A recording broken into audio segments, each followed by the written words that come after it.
And you mentioned, I'm glad you brought up as to how they want to build or how they want to build out that organization and what the structure looks like. As a leader, having scaled companies before, what does that look like, and where do you focus first to get forward movement away from being the one who's doing everything and building out that team that can scale the company?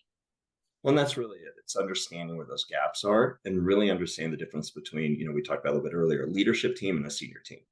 For example, in that same situation, when I came in, I was talking to the founder, and one of my questions is, how often do you meet with your leadership team? He's like, oh, we meet every day, to work on the business. And so then I go and I sit through those meetings, and what those meetings are client delivery meetings.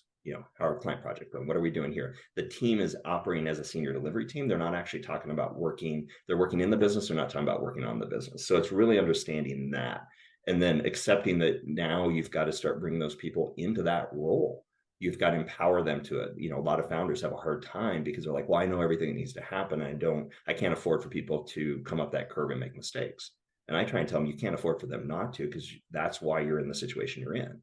And so it's starting to have that conversation with them so they understand that they're going to have to let go and kind of empower this team and give them responsibility and accountability, but also give them the tools that they need to kind of get to that next level and give them that foundation, and really kind of understanding that it's not just saying, hey, you're my leadership team, go make it happen, but really talking about what their accountability, what their roles, responsibilities are, what do they need to do, and then understanding what the founder needs to do to bring them along and support them.